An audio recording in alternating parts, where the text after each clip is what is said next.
if that worked. Just let us know if you can hear us, because it kind of said that we went away. So this aspect of understanding of how we're living our life, how we're appreciating who we are, and what is at the root of us making our choices is kind of what drives us to be who we are. I think we did lose some folks, but all right. So Ray said all good now. I like it. All right, thanks. So we were just talking about this notion of the Biggest Loser and how people are struggling with something inside and they're replacing food. Well, the same thing happens with us, that we don't if we don't address what's really going on, we're never going to be able to achieve those goals. And to be honest, Nathan, Jennifer asked the question, how can churches attract more young adults? Now, I want you to be honest, and I make this disclaimer. Nathan and I have not discussed any questions ahead of time, and even Natalie told Nathan yesterday, she's like, Dad won't tell you what he's talking about beforehand, because I want honest answers. But you and I have talked about this at length. What do churches, in your opinion, what do you think that they need to do to attract more young people? Ooh, this is a good question, but there's just a lot of ways to look at it. In my opinion and in my experience, I think that there's a disconnect between the young adults and the church, where the young adults feel like, some young adults, again, I'm not speaking for everybody, but I feel like sometimes young adults don't feel like the church is connecting with them and meeting them where they're at. And I think that comes from a level of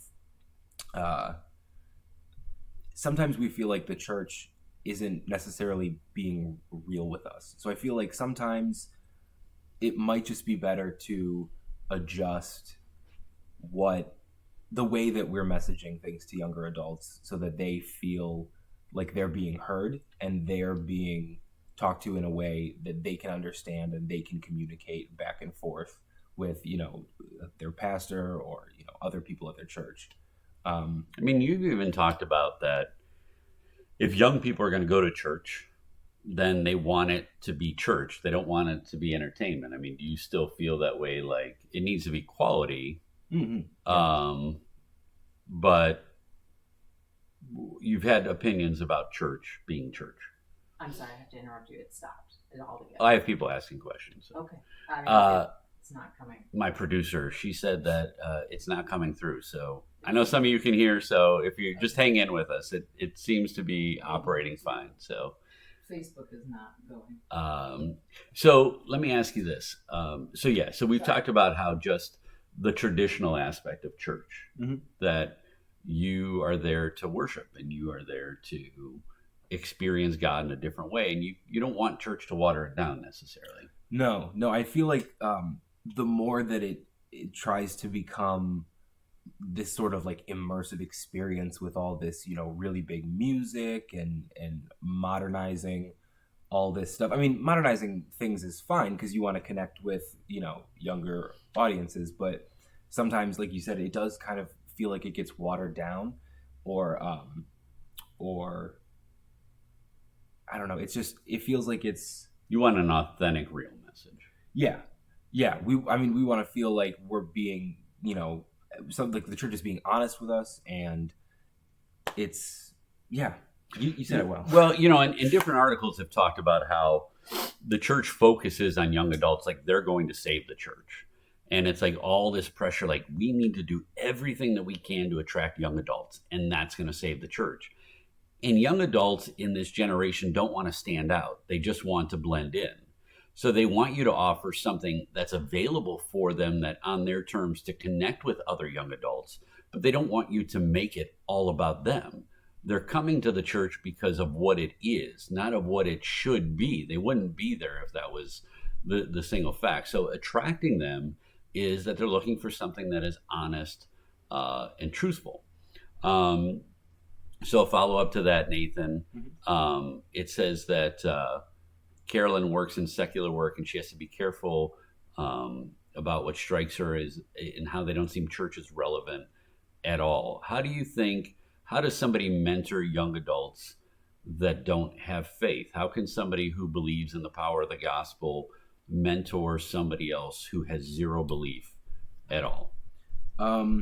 That's a really good question. I think that is just handled through honesty. I mean, I think we just have to, at some point, we just have to say, here's what I genuinely think is true, and here's what I believe in. And you don't have to believe the same thing, but here are the principles that will apply to all beliefs, all areas of life, all age groups, because there are certain things that just apply everywhere. Like treating your neighbors well and loving your family, all that kind of stuff. So I really think that you sometimes have to just boil it down to the basics and focus on that, where you can reach people who might not necessarily have all of the knowledge of the scriptures or the faith that you do, or who come from a different background. So yeah, and I think that it's that terminology. Like this generation right now of our young adults, they have more compassion than other generations. They have more. They want to know that where they're working fulfills who they want to be, and how they are very they stand up. I mean, we see that in protests and things like that people that are involved, they want to stand up for what they believe in, and they want to make sure the company's doing that. So when we talk about Christ-centered things, we can change the terminology for them, so that it doesn't have to be necessarily church related, but we pull them in with the terminology that we're talking about, and then we introduce the church foundation to that, and then we help invite them into a church setting in some way, shape, or form that lets them see that it's really not what they thought it was. So Carolyn, hopefully that answered your question. I don't know if I got the technology one, but hopefully that answered it. Marilyn says that young adults want to be heard and asked to be an active part of liturgy. You have great speakers. Oh, well, thank you. To come and engage them in your parish. Yes, once young adults. So I've always had this issue with the term youth mass. Because every mass is a youth mass. And I know why we do it. I know that why we're allowing young youth groups be part of the leadership. But the most successful parishes that I've seen with strong youth involvement are parishes that allow young adults and high school age children to be involved in every liturgy, whether it's junior sacristans, whether it's readers, that they feel like there's a bridge that connects them to the adults. And I think that for young adults, we need to get rid of this mentality of us versus them, or them and us. Stop putting the labels of this generation and that generation. We need to recognize what the differences are because of circumstance, but we need to stop saying what the differences are. And once again, just like faith, we need to celebrate the commonalities. What do we have in common? What are we able to share? And then walk with them on that journey. So young adults do want to be heard. And if we allow them to be an active part of stuff, how do we bridge that gap to take a 20-year-old guy like Nathan and help him one day be involved in a men's group at his church? It's by allowing him to see what the men's group is all about while he's a young adult and discerning that. And if he's mature enough and active enough and at that point in his life where he's not connecting with other young adults, that maybe he does want to be and is ready to be part of a men's group in his parish then. So, Marilyn, you bring up a really good point about that young adults do want to be heard and feel like they're part of something bigger than them. I think it brings life and it brings purpose, which kind of leads into my next question. Tell me what have been some of your worst days during this isolation, and then some of the times that you've felt best. Like, what is it that, how does your day go? Or do you see any patterns that makes you feel down? And then do you see any patterns or things that you recognized when you're having good days? Ooh, that's a lot to take in. Okay. My worst day in this whole quarantine thing was the whole month of March. That's not a day, right? It's several days that I grouped together. It was one very, very It was long a lot of day. March. It was just one long day. And I took naps. But no, that was hard because, I came home and I'm still, like everyone else, I'm still dealing with school stuff and work stuff and, taking care of things around the house and being an active part of the family. And, in the beginning, I had a really hard time, getting motivation to do my work and to exercise and eat right and occupy my time with things other than like watching TV or something. So that was hard, and it was really difficult to break those habits once I had started doing them for a while. I came home and my brain just kind of went into relax mode because I was like, oh, you're home, you're not at college anymore. And it's hard to go from having all of your freedom and all of your routines, like pulled out from underneath you. So that was tough. But as we've gotten further into April and now it's basically over, I've really had to make a serious effort to change those patterns that I had established when I first came home. So I needed to make sure that I'm working out every day and not skipping out because I'm tired or sore or whatever. I have to relegate time that I can just sit down and do my work no matter how much I don't feel like doing it or whatever I don't for whatever reason I don't want to do it. I just have to just push through that because there's really no other way to get through it than to just sort of embrace the situation you're in. I know we all hate it, but we kind of just have to say, okay, well, this is what we got and it's going to be like this for at least a little while. So we might as well just do the best that we can and not let this get the best of us. Well, and we've even talked about we're a family that eats dinner together. But when you're together all day, it begs the question of why do we have to eat dinner together if we're together all the time and we're all on different schedules? Why do we have to stop what we're doing and eat dinner together? And, as a parent, you're like, well, because I said so, or because it's what we do. But in being fair, there are days that necessarily we don't need to eat dinner together because we've talked all day. We're going to gather together at a certain time to watch a movie or something like that.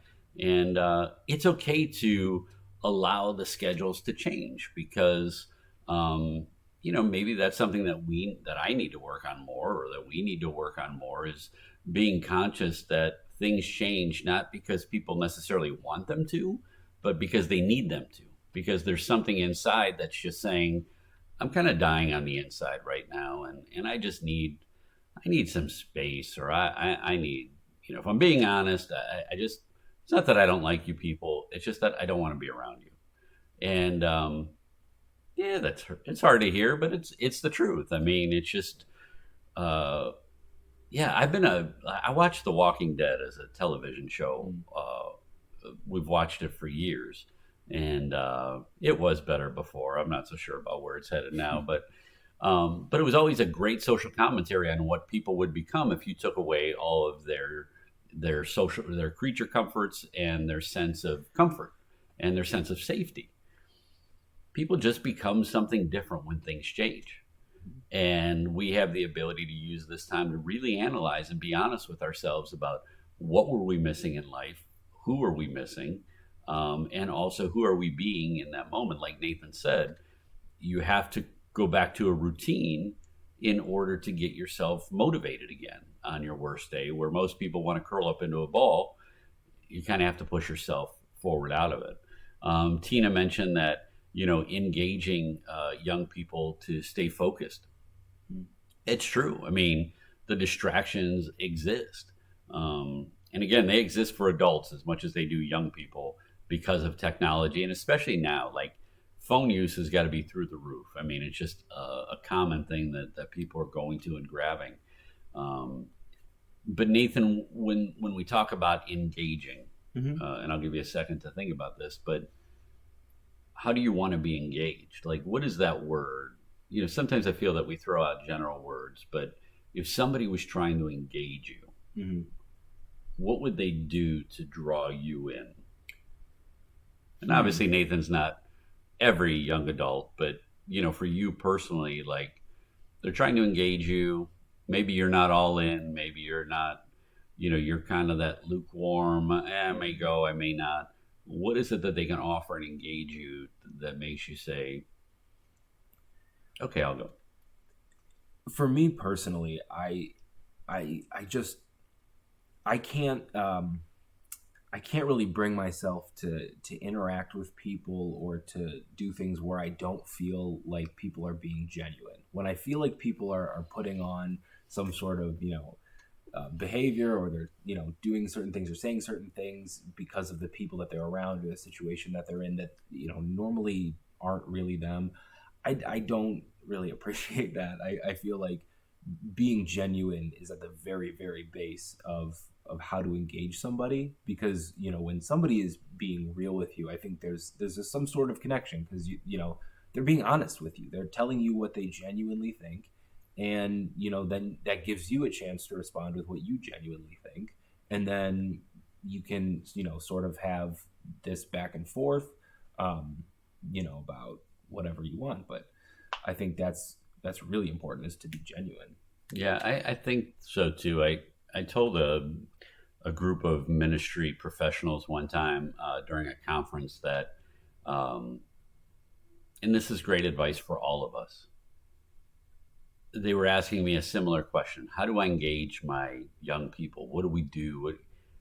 And my answer was, love them. Love them.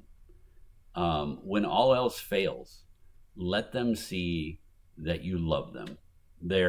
When people entrust themselves to you in any capacity, in any leadership capacity, when people entrust themselves to you, it's that they feel that you can see parts of them that they don't want the rest of the world to see, or that they're in a place where they can truly be themselves without being judged. And church is supposed to be that. It is supposed to be a place. But you have to love them. They have to know that it's not a job for you. They have to know that you're not there because you're volunteering, because you had nothing else to do. And instead of saying hi to any of them, all you do is interact with all the other adults. That's what turns them off. To say, you invited me here and you don't care about me. So the engagement is an honesty to just say, you don't have to have all the right answers. You don't even need to necessarily do anything except show me that you love me. And those were Jesus's words at the Last Supper: love them as I have loved you. I'm giving you myself so that you can live in me. And that's when we're Christ to other people, and people see that in return. And the reflection of Jesus in our eyes is all they need to be in the church. And then they'll find their way, because ultimately, friends, we have to let God be God. Nathan is my son. I can't make him feel any way. I can't help guide him to experience something he doesn't. All I can do, and all I've ever tried to do as a parent, is to present him before God and to let God be God, so that he can work to do everything that he can to grow in his faith. I think one of the most important things with, interacting just in general, whether it's, as a mentor or as a friend, or, this is something that I've certainly learned in relationships, is that you need to listen to, whoever you're interacting with. You need to listen to them, hear them, make them feel heard, and accept them. That doesn't mean that you need to condone some of the, the negative things that they're doing. Yeah, that's the truth part. It's truth and love, right? Yeah, but you need to accept them and say, okay, that's where you're at right now, and we'll get there. And there might be a lot of work to do. There might be a little work to do. They might not need to change at all, but you need to hear them and accept them as they are, and that, I think, that's the beginning of love, like you were saying. Yeah. And, it's a generation that is used to everybody getting a trophy and used to everybody being at the same level. And then there's this whole growth pattern that you have to realize that not everybody wins. Not everybody has great days. Not everybody is just going to be praised for showing up to work. Carolyn, you asked that question about managing people before. My personal belief in working with young people for a long time and talking and interacting with our children's friends is that we have a generation that doesn't desire to be great at anything, but just wants to blend in, but then also needs to be reaffirmed and recognized for just showing up. So it's a weird, it's a very odd blend. But we're in it together. We truly are. And we have about 5 minutes or left in this episode. So if you have any other questions, please feel free to throw them out. If you're just joining us, we've had some different technical issues, so I'm not quite sure what's going on until the whole show ends, but I know that people can see us and we're good. So if you've got to jump around, it's all right. You got to work for it a little bit. But we've been talking about being honest with ourselves and kind of what young adults are seeing and needing and feeling, especially during this time. Nathan, what advice would you give to parents? Like if you could say anything to parents about parenting their young adult, when they're feeling a little bit lost or like, I don't understand this kid, I don't know what to do with them, like what would just be your advice? A parent says to you, Nathan, tell me how to be a parent. Honest. Go. Oh boy. This is no vulgarity. This is a very yeah, obviously.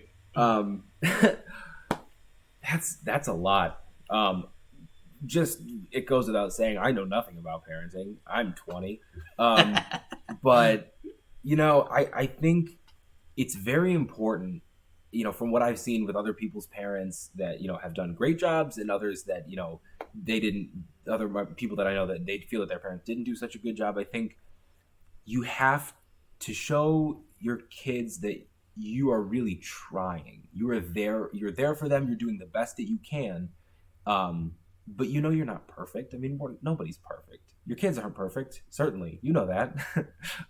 But they need to know that you're trying. But I think it's also important to not try too hard. I think sometimes it's that whole thing of when you try to bring somebody closer to you, sometimes it can end up, pushing them further away. I think sometimes when parents try to over-parent their children, I guess that's not the perfect way to say it, but I think sometimes... Or over-friend, I think. Or over-friend, yeah, it goes both ways. But then I think that's where, it gets into a whole gray area of, am I doing it right? Am I doing it wrong? I mean, like I've said this too many times already, but the younger kids, I don't know about like kids right now, because I don't interact with kids much, but children just really want to be heard. I think it's very important for them to always know that you're there for them, because kids, as they get older, they go through, in some cases, some very tough things that are very difficult to talk about.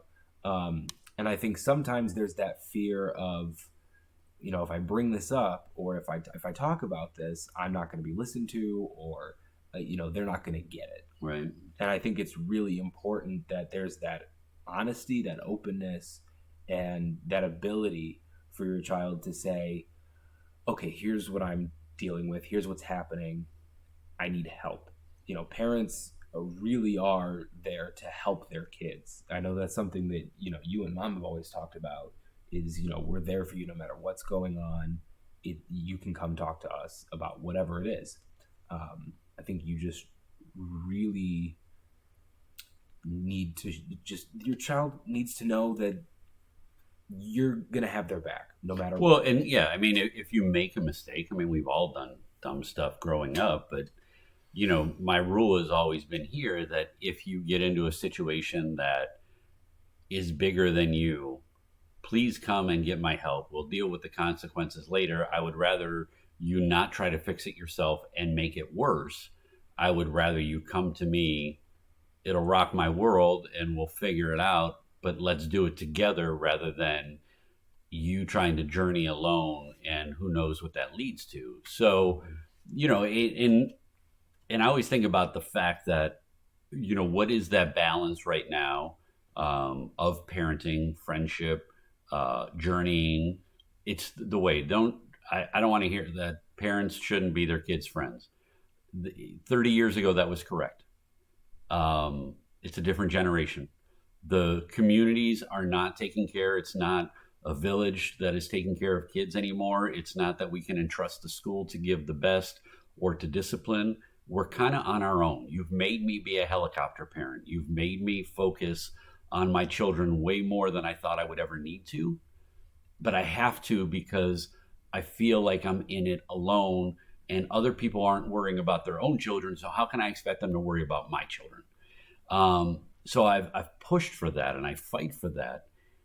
The one thing that I always say in the aspect of trying to be cool relates not only in church, but at home is imagine when you were a young person or a child that your dad put on your clothes and got dressed up and try to be hip. You think of like the George McFly, right? Or Marty McFly. You would be like, you look absolutely ridiculous. Take that off. It's kind of the same way now when either we as parents or we as the church try to be at a child's level to think that that's what's going to bring them back to us. We look ridiculous. Just be you, be authentic, be loving, be truthful. And the rest is what it is. And I don't know. I mean, and we're coming from a family that, we've been blessed to be together. We're not a home from divorce. We're not, we certainly have our baggage. We certainly have our messes and we certainly try to work through them. But we've been very connected. And I think that that's the only thing that's kept us sane sometimes. And it's also involved a lot of mercy. It's also involved a lot of forgiveness and a lot of times that you want to throw up your hands and you move forward. But I think all young people, especially now during this time of isolation, are trying to figure it out just as much as we are, but they're also being robbed of a very special time in their life of growth, a time where they're learning about being with other peers, a time when they are expected to fall on their face and make mistakes. So you have to accept that there's going to be those moments that aren't pretty and talk about them, be with them and be honest with yourself. What is it that's really bothering you? Don't just say, I can't deal with you today. Well, why? What is it? It might be that your child is doing something that reminds you of your spouse that irritates you when you're going to have an argument, or something that your parents did when you were young. And that's why it bothers you even more. No matter what that situation is, we have to be honest about that. So Nathan, any parting words that you have, anything that we didn't cover that you think would be important? I don't necessarily have other things to cover. Thankfully, I'm not here promoting anything. Nathan's an actor. He doesn't need to do anything else. Yeah, I don't have to work. No, I'm kidding. Something just to kind of continue what we've just been talking about and to sort of bring it full circle. One of the best pieces of life advice that I have heard, not because it applies to me, it may never apply to me, I don't know, but it just struck me as being a very, I don't know, it hit me, but it applies to both parents and the church as well. I don't remember who it was, but we were having a conversation, and I want to say we were golfing, and somebody said to me, one of the most important things, man to man, is that, and it applies to women too, I'm not saying it's, he said, don't ever let anybody else raise your kids. And I think that's a very important thing to note, especially nowadays. Don't let other kids raise your kids. Don't let your PSR teacher be the one who teaches them religion only. Like right. That kind of stuff. Like, yeah. And it's the same thing for the church. You don't want to let, only the outside world, raise, God's children. I mean, that's not going to work out so well. And I think that definitely applies to parents too. You don't ever want to let anybody else raise your kids. You don't want the troublemakers to raise your kids. You don't want somebody with different parenting values. Yeah, you don't want bad influences to raise your kids. I think that's very important to note that you're the only one who can not do it right, but you're the only one who can do what you do. Yeah, that's a good way to put it. I'm very good at losing my train of thought. It's your flesh, your blood. And they're looking to you. From the time that they're born, they cling to you because there's that connection. And yes, Tori, faith starts in the home, and that's where we begin to share it, and everything begins in the home. And but it is true that we do need to raise our own kids, even if we don't know what the heck we're doing. Because if it comes back to love, to be able to say, I'm sorry I did this wrong, but I did it because I loved you, that will hold a lot of water and cure a lot of scars.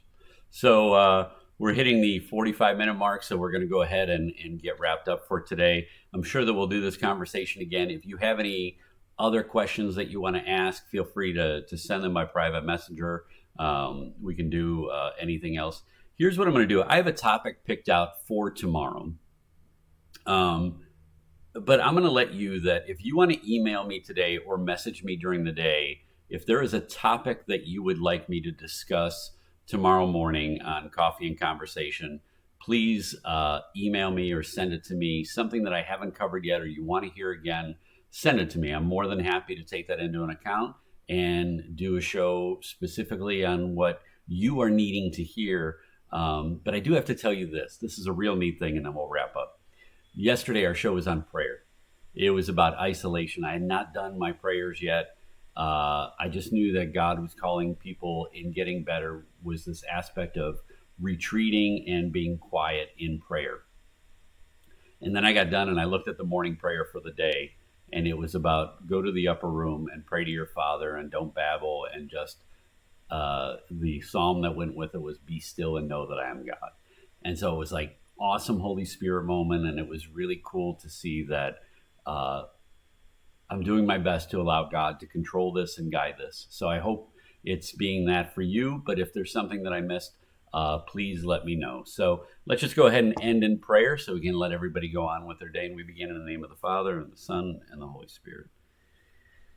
Dear Lord, we thank you for this time together. We ask that you bless all young people, all young adults who are working in the world to try to find their way. And Lord, that in this moment, in this time, that you send your Holy Spirit upon them to give them the honesty within themselves to express what they need and to help be open to the cures, to the ways that they can be made whole. And for all the adults and parents guiding them, we ask for the blessing to also have the ears to hear and the eyes to see what our young adults need. That if we are called to leadership or guidance, that we're willing to listen before we speak, and we're willing to act with love. We ask for your safety and your guidance this day, and also for the peace of this world, that we can get along together. We ask for Blessed Mary to watch over us and guide us as well. We thank you, we praise you, and we pray for all those who go without food and shelter.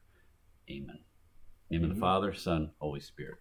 All right, everybody, have a great day. Don't hurt anyone today. Just be nice to each other. And we will talk to you tomorrow, 7:30 a.m. for Coffee and Conversation. Thanks for being here. Yeah, thanks for having me. We'll be here all week. Yeah.